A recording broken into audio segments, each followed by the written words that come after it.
E aí, pessoal, hoje nós vamos falar um pouco sobre o exame físico vascular, dando foco principalmente nas avaliações dos pulsos e dentro dos pulsos, focar bastante nos pulsos arteriais periféricos. E só recapitulando, a gente já estudou sobre o exame físico do precórdio. Estudamos como ocorre uma ausculta fisiológica, uma ausculta alterada. Vimos como é a semiotécnica de aferição da pressão arterial. E agora a gente vai finalizar a parte do exame físico cardiovascular com a avaliação dos pulsos. Os objetivos de aprendizagem dessa aula, então, é definir o pulso arterial e o pulso venoso, definir um pulso central, um pulso periférico, identificar os principais pulsos periféricos, e aí eu ressalto, né, os pulsos arteriais periféricos, executar a palpação dos pulsos periféricos, identificando a sua localização anatômica correta. Então, aqui vai precisar um pouco da gente saber quais são as referências anatômicas de superfície que facilitam aquele examinador na hora da palpação do pulso. Descrever as principais características avaliadas no exame físico dos pulsos e executar a manobra de Allen.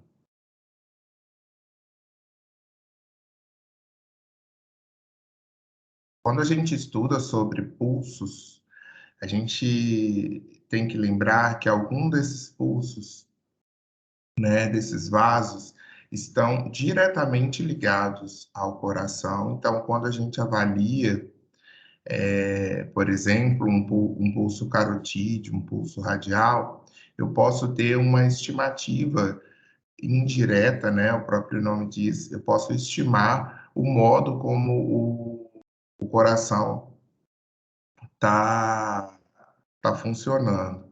Então, a gente, através desses pulsos, a gente consegue avaliar. Outros pulsos, como, por exemplo, o pulso pedioso, o tibial posterior, o pulso femoral, que são outros pulsos arteriais periféricos, podem estar relacionados com afecções da própria parede daquele vaso, né? E não diretamente ligado ao coração. Então, por isso que a gente vai fazer essa divisão aqui. Eu vou falar um pouquinho sobre o pulso radial, carotídeo,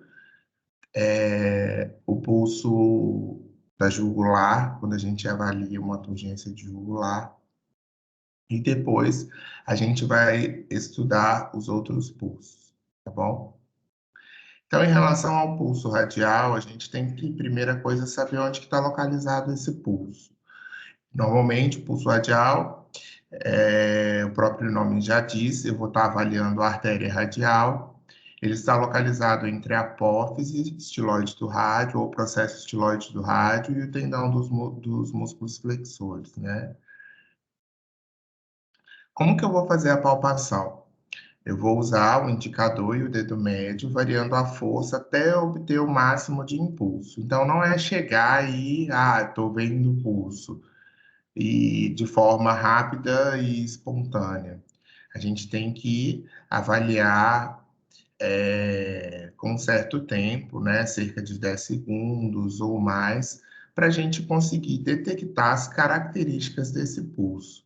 Lembrando, como eu disse no início, o pulso radial, ele pode nos dar pistas sobre o modo como aquele coração está funcionando. Então, por exemplo, se eu for palpar o pulso radial direito, eu sempre vou fazer a palpação com a minha mão contralateral, ou seja, eu vou palpar aquele pulso com a minha mão esquerda. Por que isso, professor? Porque na hora que eu estou realizando a semiotécnica, facilita o modo da gente determinar e avaliar esse pulso. Então, o que que a gente vai buscar? Quais são as características semiológicas na avaliação desse pulso? o estado da parede arterial, a frequência, o ritmo, a amplitude ou magnitude, né? Em algumas literaturas está escrito, a tensão ou dureza, o tipo de onda, a comparação com o lado homólogo, sempre, pessoal, sempre eu tenho que comparar um pulso com o outro lado. Por exemplo, eu estou avaliando o pulso femoral. Eu vou avaliar o pulso femoral direito e o esquerdo posteriormente.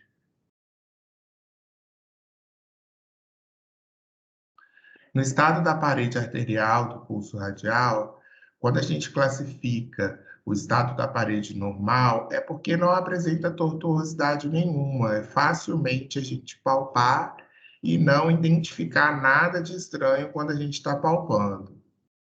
Quando a gente palpa algo anormal, a gente começa a perceber que esse pulso ele é um pulso mais firme, mais duro, em algumas literaturas descrito até como traqueia de passarinho, como se fosse um canudo bem fino, onde a gente começa a detectar o percurso dessa artéria radial. Então, a gente observa que o estado dessa parede está alterado. Em relação à frequência do pulso, a gente conta quantas vezes aquela artéria está pulsando, aquela artéria radial está pulsando em 1 minuto. E sempre a gente tem que comparar essa, essa quantidade de vezes que essa artéria pulsou em 1 minuto com a frequência cardíaca. Como que a gente avalia a frequência cardíaca? A gente vai escutar o precórdio e avaliar também a quantidade de vezes que o coração bate, que B1 e B2 ocorre, dentro de 1 minuto. Então, quando a gente tem uma quantidade menor que 60 pulsações em 1 minuto, a gente classifica como bradisfigmia. Por exemplo, né, alguns pacientes, como atletas, as doenças infecciosas como febre tifoide, virose, hipertensão intracraniana, icterícia, lesões do sistema excitocondutor, né, do eixo elétrico do coração, como por exemplo nos pacientes com bloqueios atrioventriculares, vocês vão estudar isso dentro da cardiologia, esses pacientes podem ter o que a gente chama de bradisfigmia. Então, aqui não é bradicardia, tem um nome específico para quando eu avalio a frequência de pulso. Bradisfigmia é quando eu tenho uma quantidade menor que 60 pulsações por 1 minuto. Já ao contrário, quando eu tenho uma taquisfigmia, é quando eu tenho uma quantidade superior a 100 batimentos por minuto na parede daquele vaso. E aí, a gente pode ter em condições fisiológicas, como a gravidez, quando eu terminei de fazer um exercício físico, estou lá na academia, quando eu terminei o meu exercício, eu palpo o meu pulso, eu avalio e vejo que eu posso estar com uma taquisfigmia. E aí, pessoal, a gente tem que avaliar o que a gente chama também de déficit de pulso, tá? É muito comum a gente avaliar no pulso radial também. Quando a gente compara a frequência cardíaca com esse pulso radial. Então, por exemplo, eu fiz a ausculta no precórdio, eu vi que aquela frequência cardíaca daquele paciente foi 80. Porém, quando eu avalio o pulso radial, eu vejo que aquele paciente está com uma bradisfigmia, está com 40, 50 batimentos na parede em 1 minuto.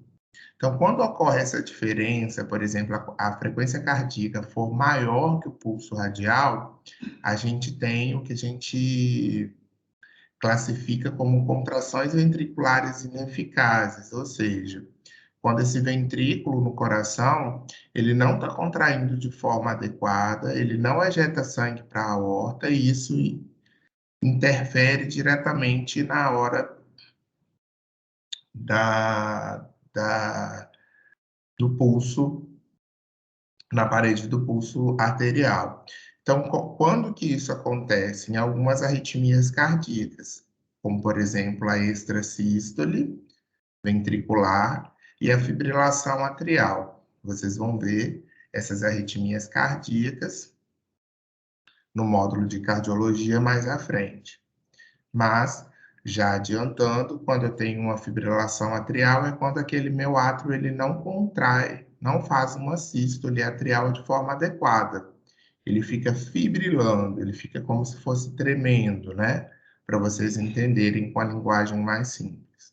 Então, se ele fica tremendo, ele não contrai, ele não ejeta sangue para o meu ventrículo.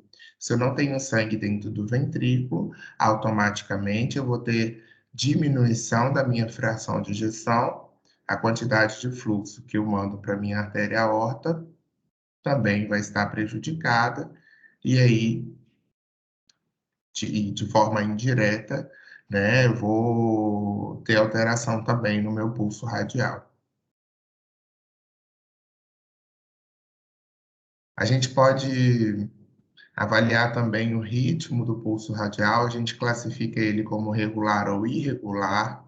Regular é quando ele tem um tempo entre um batimento e outro de forma homogênea, de forma simétrica, ou seja, um segundo o pulso bateu, o outro depois bateu em um segundo, e por aí vai. Quando eu tenho um ritmo irregular, é quando eu tenho esse intervalo alterado. Ah, eu tive um batimento aqui, outro batimento com 2 segundos, outro com 3, e assim por diante. Novamente, quando eu tenho um batimento irregular desses pulsos, eu tenho que buscar uma arritmia e ver como que é o padrão da onda daquele pulso. A gente pode ter esse batimento irregular em condições fisiológicas. Por exemplo, quando o indivíduo ele está passando por determinadas situações, onde esses pulsos ficam mais rápidos, ora eles ficam mais lentos, né? Por exemplo, ele está passando por algum fator psicológico, onde eu aumento a minha frequência cardíaca, automaticamente eu aumento o meu tempo de pulso, depois esse indivíduo acaba se acalmando, eu volto para o meu ritmo anterior. Nas condições patológicas, a gente vê aí novamente a extrasístole, um tipo de arritmia cardíaca, em que esse tempo de pulsação ele acaba se tornando alterado, ou seja, irregular.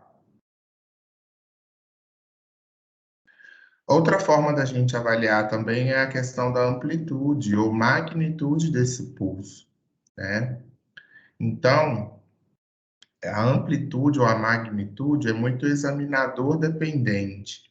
Depende muito da gente para a gente graduar qual é a força que a gente capta quando esse pulso bate na parede do vaso. Então, eu estou fazendo ali a minha palpação, então eu vou avaliar se aquele pulso está batendo de forma forte ou fraca naquela parede. Eu vou falar para vocês lá em pulso periférico, a gente pode graduar isso em cruzes, né? Então, eu coloco 0 quando eu não consigo palpar o pulso, eu coloco uma cruz quando eu palpo aquele pulso de forma bem diminuída, ou eu posso colocar 2 cruzes quando eu palpo aquele pulso de forma normal, ou seja, aquele pulso que está amplo, né, que eu consigo realmente sentir a pulsação do sangue batendo na parede do vaso. Algumas literaturas classificam esse pulso como amplo, aquele pulso que a gente consegue palpar e ver de forma clara ele na parede dos vasos, sentir, né, de forma clara ele na parede dos vasos.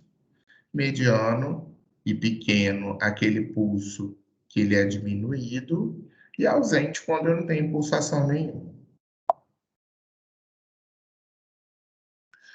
Outra forma também, a gente avalia a tensão e a dureza, então pode ser que aquele pulso, ele pode estar duro, né? Quando eu faço a palpação da parede daquele vaso, E aí a gente vê nas calcificações vasculares, então a gente observa o depósito de cálcio na parede do vaso, a gente observa que isso pode alterar a consistência da parede daquele vaso, ou de algumas patologias, como a aterosclerose, que vai depositando placas de ateroma na parede do vaso, e isso modifica a questão da consistência deste vaso. Pode ser classificado como mole ou mediano, né? Que fica aí intermediário.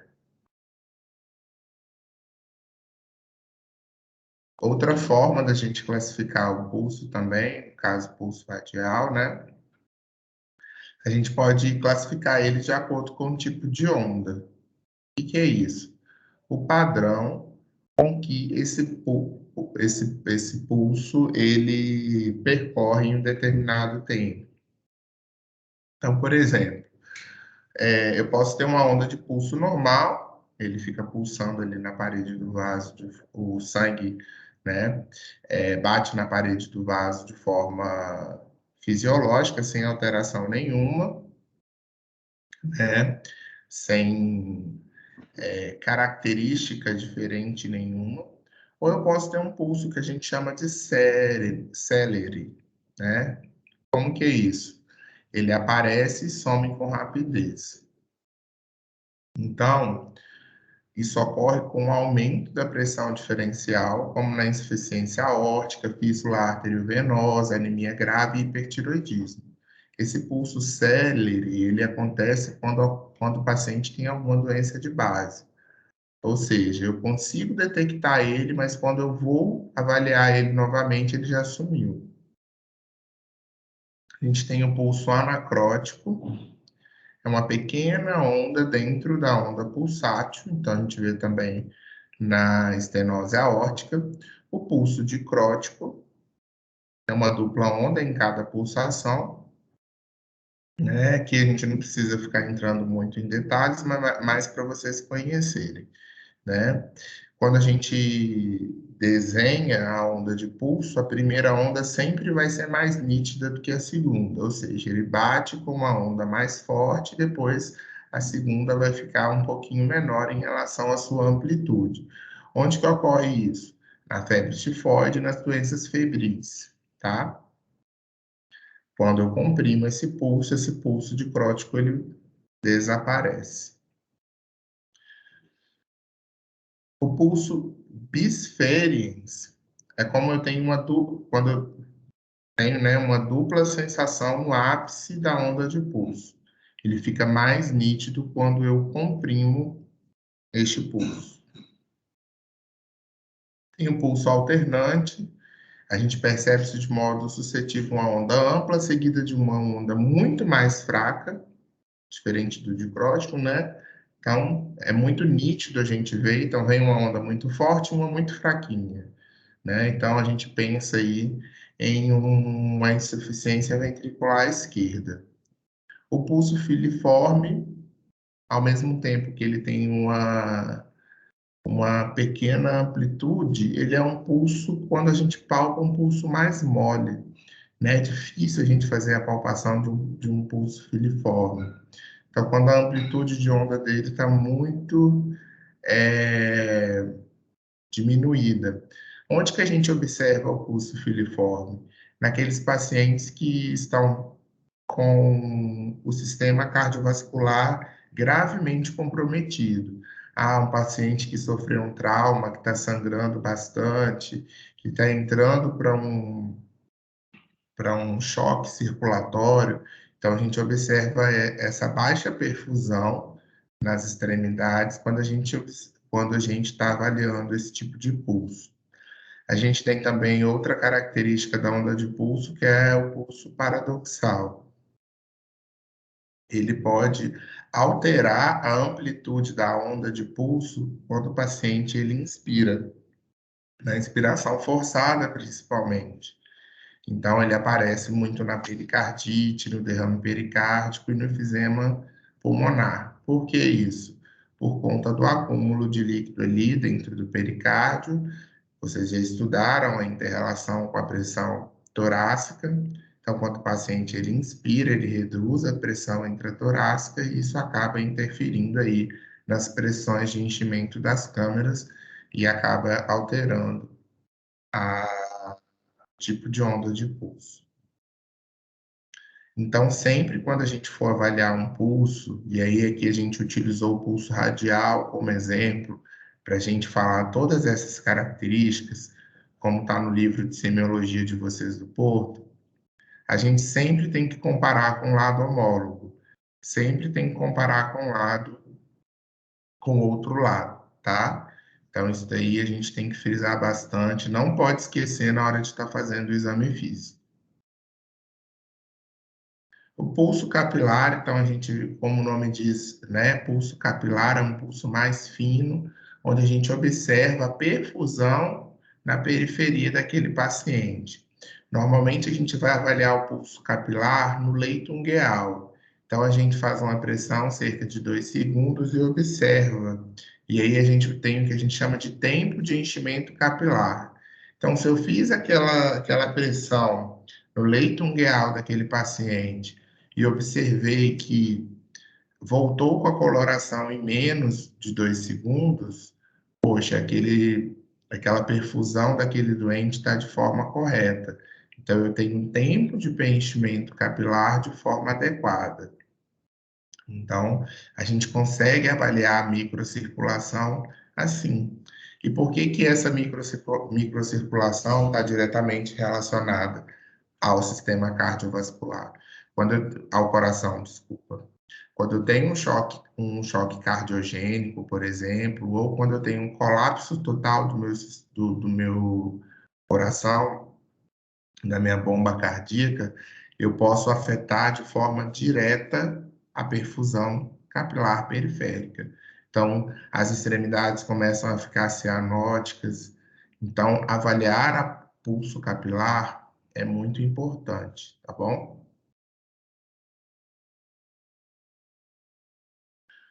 O pulso carotídeo, então, primeira coisa, a gente tem que definir onde que está a localização anatômica desse pulso. Ele é palpado lateralmente à laringe, tá? Então, eu tenho sempre que procurar o ângulo inferior da mandíbula e palpar na borda anterior do músculo esternocleidomastoide.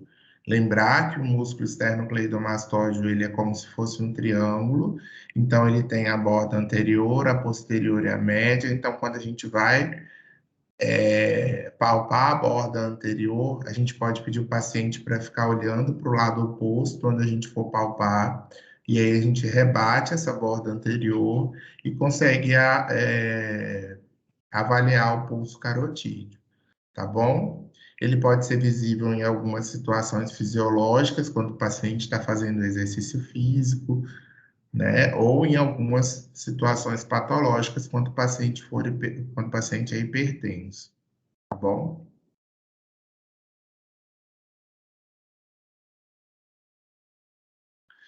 Novamente, o que que eu tenho que avaliar nesse pulso? O estado da parede arterial, se ela está endurecida, se tem alguma tortuosidade, se tem alguma dilatação, a amplitude do pulso, então eu tenho que comparar os dois lados, tá? Às vezes eu posso ter uma placa de ateroma ou uma estenose dessa parede, desse vaso unilateral, e aí o meu exame físico pode ser diferente de um lado para o outro. Outra coisa é avaliar a presença de frêmito, né? Então, o que que é o frêmito? É quando a gente sente as vibrações de um sopro na hora da palpação.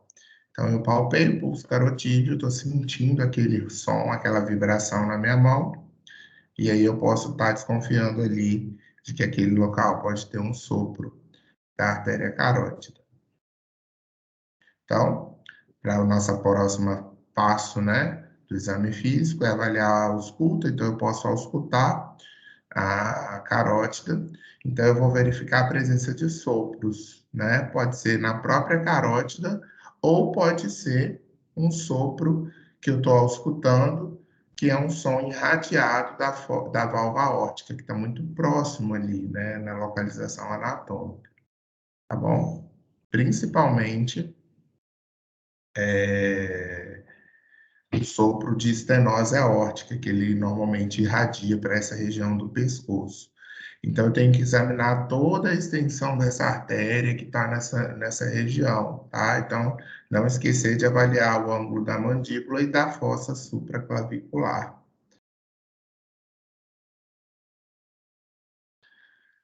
A gente pode avaliar também um pulso venoso, que também está diretamente ligado ao coração, né? Eu já falei para vocês na aula, quando a gente estudou sobre o exame físico do precórdio. Então, quando a gente tem aumento da pressão de enchimento nas câmaras cardíacas, né, a gente pode ter um retorno venoso diminuído, a gente pode ter ingurgitação dessas paredes, onde uma das veias que a gente pode estar avaliando é a veia jugular, que também está localizada nessa região do pescoço. Então, a jugular ela é visível na base do pescoço, é um pulso venoso, então é diferente de um pulso arterial em várias situações, como por exemplo, na consistência da parede, na frequência de pulsação. Então, é um pulso totalmente diferente, tá? Depende das modificações volumétricas dentro das veias jugulares, ou se aquela veia está muito colabada ou não, externa durante o ciclo cardíaco, né? No caso aí, no período onde o ciclo cardíaco estiver ocorrendo, ela pode estar colabada ou não. Então, como que é a inspeção aí da veia jugular? Quando a minha veia está normal, ela pode ser túrgida em decúbito dorsal, ela pode sumir, colaba, quando o paciente está sentado ou em pé. Por que que isso ocorre? Porque a posição onde o paciente está pode dificultar de forma fisiológica o enchimento aí do átrio direito, né? A gente viu aí a veia cava inferior, a veia cava superior, então isso pode alterar de forma fisiológica. E aí na nossa inspeção a gente pode ver essas alterações. Ou fica túrgida no paciente em decúbito dorsal, ou pode sumir, até mesmo colabar, quando ele estiver sentado ou em pé. Quando que isso é anormal? Quando eu estou fazendo a inspeção e vejo que o meu pulso jugular está anormal. Quando essas veias elas ficam túrgidas quando o paciente está sentado, né? Esse semi-sentado é quando o paciente ele está em decúbito dorsal, mais ou menos com uma angulação de 45 graus, tá? Ele não está totalmente em 90 graus o eixo com a maca. Então, a gente pode avaliar esse engurjamento da jugular, e aí pode estar presente na hipertensão venosa do sistema da veia cava superior por compressão ou insuficiência ventricular direita. Então, se aquele coração não está contraindo de forma direita, eu não tenho uma sístole ventricular direita adequada, eu automaticamente aumento a pressão de enchimento, né, dentro do meu átrio direito, e aí isso acaba interferindo aí na jugular e por uma série de sucessões acaba diminuindo esse retorno. Então, como que a gente pode diferenciar, professor? Estou avaliando o pescoço, mas eu não sei como que eu vou diferenciar o meu pulso carotídeo com o meu pulso jugular. O pulso carotídeo, normalmente, ele é um pulso que ele é pulsátil. Eu sempre vou sentir ali o sangue batendo na parede do vaso. Já o pulso jugular é um pulso mais ondulante. O pulso carotídeo ele é mais palpável do que visível. Quando eu palpo, eu sinto aquele pulso. Já o jugular já é diferente, ele é mais visível do que palpável. No carotídeo, ele não muda com o decúbito. Eu sempre vou ter uma frequência de pulso ali, do mesmo jeito que em relação a várias posições do paciente. Já o pulso jugular, ele é mais visível em decúbito dorsal, tá bom? O pulso carotídeo, ele não muda com a respiração, Já o pulso jugular, ele varia com a respiração, porque a jugular pode estar colabando, pode colabar com a inspiração. O pulso carotídeo, ele não suprime ou não some com a compressão, já o pulso jugular, ele pode desaparecer quando eu comprimo essa base do pescoço. Quando a gente avalia, pessoal, então, a gente finalizou esses pulsos que são importantes e que podem estar diretamente ligados aí à função cardíaca, né, à função do coração, mas a gente tem que avaliar os outros pulsos periféricos, porque a gente pode estar avaliando e a gente deve avaliar as patologias vasculares periféricas. Então, quando a gente vai estudar esses outros pulsos, a gente tem que ver esses principais que podem nos sugerir alguma insuficiência arterial, algum processo isquêmico na periferia. Então, eu chamo a atenção nesse slide para vocês a questão da graduação da amplitude. Então, eu coloco aquele pulso ausente quando eu não consigo palpar como zero, uma cruz quando o pulso ele é diminuído e duas cruzes quando aquele pulso é normal. Os exemplos que a gente vai ver é o pulso temporal superficial, né? O subclávio, o axilar, o braquial, o cubital, aórtico abdominal. A gente aprendeu lá no sistema de gastroenterologia, né? O sistema gastrointestinal, a gente palpou a aorta abdominal durante a nossa palpação. O pulso ilíaco, o pulso femoral, poplíteo, tibial anterior, pedioso ou dorsal do pé e o tibial posterior. Lembrando que todos esses pulsos são pulsos arteriais. Então, eu vou sentir, vou estar palpando e avaliando uma artéria, e não é veia, tá? O único pulso venoso que a gente vai ver, e que a gente já discutiu sobre ele, é o pulso do jugular. Daqui para frente, só o pulso arterial.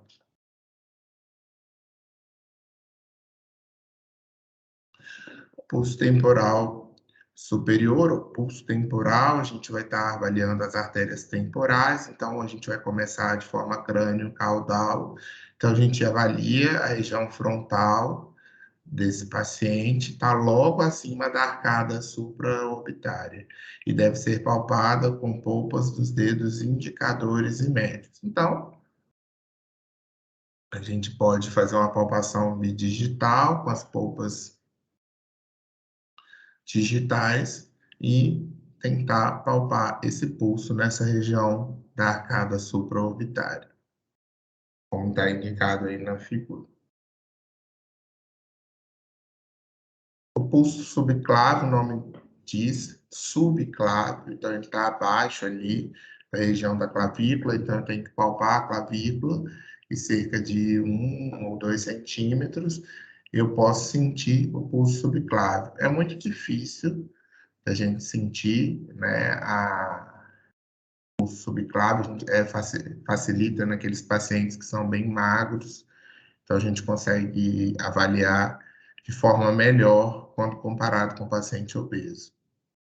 A artéria subclávia, ela pode ser palpada com esse paciente sentado, fazendo uma leve flexão da cabeça para o lado a ser examinado.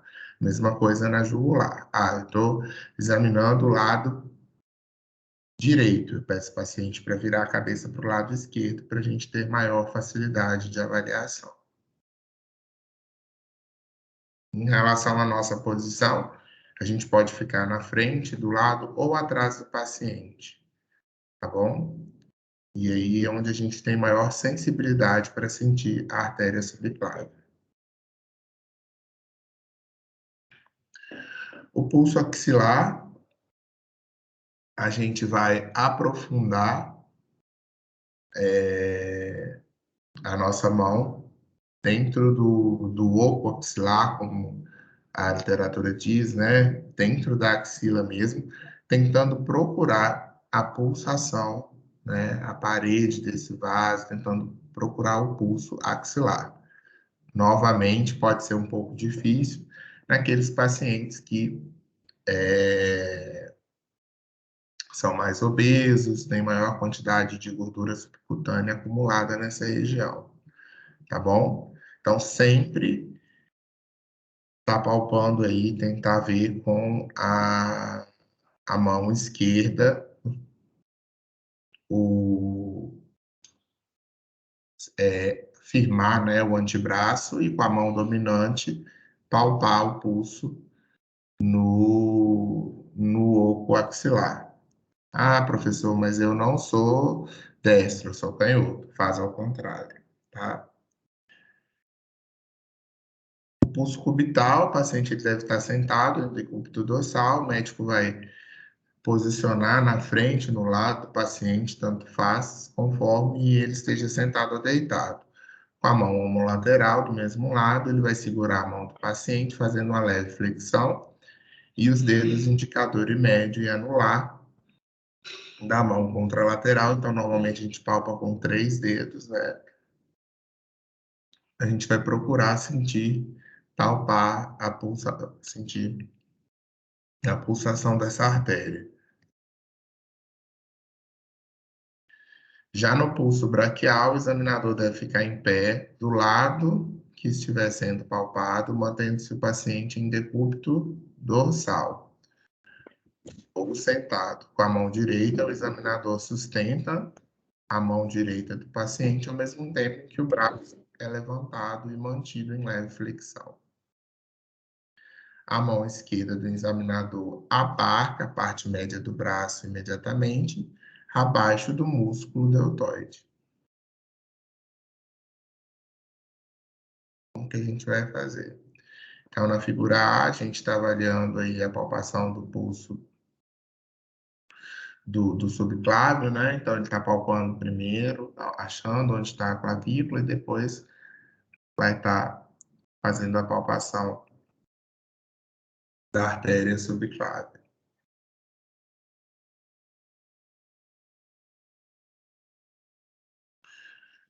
Já na palpação do pulso ilíaco, o médico posiciona ao lado a ser examinado. Então, aqui a gente vai pedir o paciente para se despir e deixar só essa região onde a gente vai examinar descoberta, com os dedos indicadores médio e anular da mão, do mesmo lado, a gente vai comprimir a parede abdominal, a gente vai sentir o pulso da artéria aorta abdominal e a gente vai descer um pouquinho até chegar na região do ligamento inguinal. Depois a gente sobe mais um pouquinho, cerca de 1 a 2 centímetros, né? A gente consegue palpar o pulso ilíaco.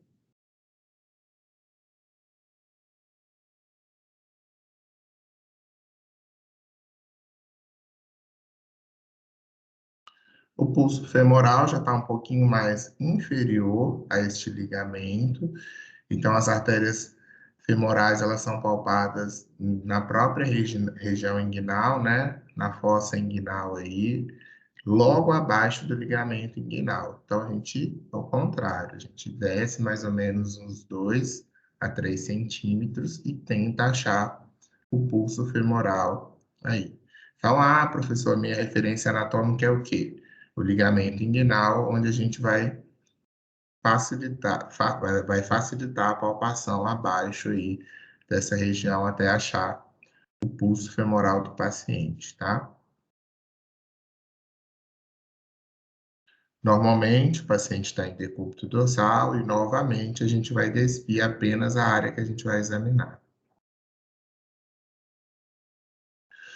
O pulso poplíteo é um pulso muito difícil da gente palpar, porque é um pulso que ele está um pouco mais, um pulso mais profundo, vamos dizer.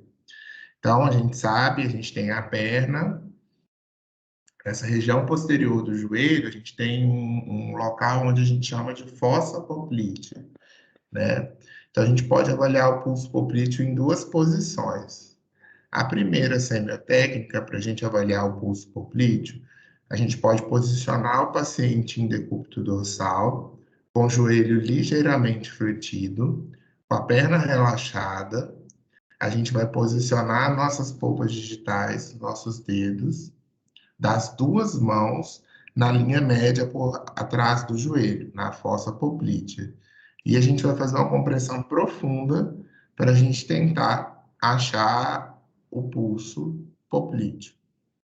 Outra forma de avaliar, o paciente pode adotar pode ficar na posição em decúbito ventral, com a perna semi-fletida, e aí a gente, à frente do paciente, pode fazer a palpação da fossa poplítea direita, caso, né, se a gente ficar na frente ou do lado direito do paciente, e aí uma das nossas mãos segura a mão esquerda, uma das nossas mãos, né, no caso a esquerda, pode segurar a perna do paciente para deixar firme e na hora de fazer a palpação não deslocar e alterar a palpação do pulso poplíteo. Aqui para vocês observarem, pulso inguinal.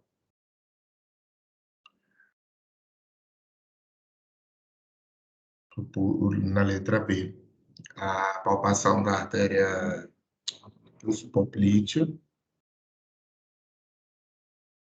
C também, e D a gente vai falar agora. O pulso pedioso, ele é palpado na região dorsal do pé. O examinador, ele pode usar a mão esquerda, fixando o polegar na planta dos pés, enquanto as polpas dos dedos indicadores, médio e anular, procuram no dorso do pé a artéria percorrendo essa região. Então, onde que é minha região anatômica, eu vou palpar o dorso do pé e vou procurar onde está a pulsação ali da artéria pediosa. Se eu estou do lado esquerdo, eu vou fazer do lado com a outra mão, né? Tibial posterior, a gente tem uma referência anatômica que é definir o maléolo medial. A gente tem o maléolo lateral, o maléolo medial. Cerca de 1 a 2 centímetros também posterior ao maléolo medial, a gente consegue palpar o pulso tibial posterior.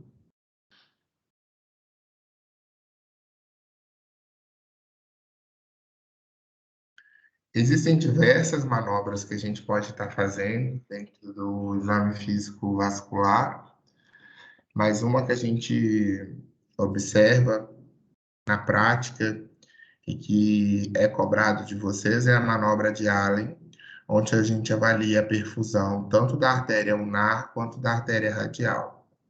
Então, como que ocorre essa manobra?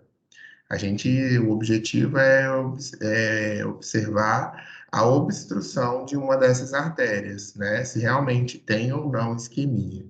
Então, normalmente a gente palpa, define onde está a artéria ulnar, onde está a artéria radial, pede o paciente para fechar a mão e faz uma certa força na hora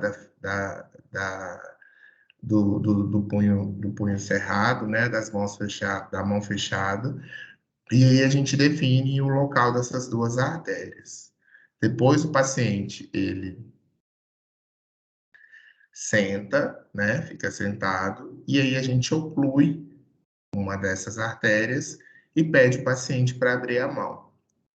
Quando a gente oclui uma dessas artérias, a gente vai avaliar a perfusão na artéria que não foi ocluída. Se ocorreu perfusão nessa região da artéria onde não foi ocluída, por exemplo, eu ocluí a radial e não ocluí a ulnar. Se eu tive perfusão na região onde a artéria ulnar irriga, eu vou observar o quê? Que essa artéria ela não tem nenhuma obstrução, nenhum processo isquêmico.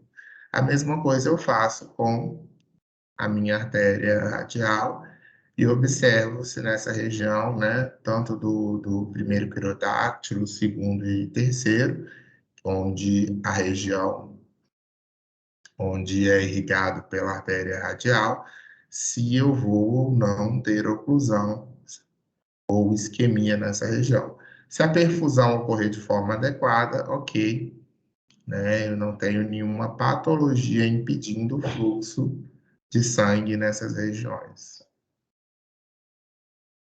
Então, aqui uma imagem para vocês verem, palpando o pulso radial, pulso carotídeo, pulso temporal.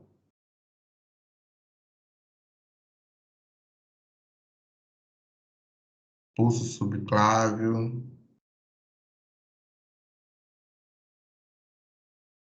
braquial, cubital.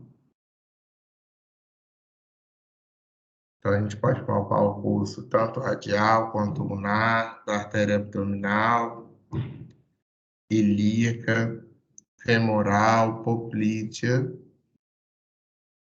petioso e tibial posterior.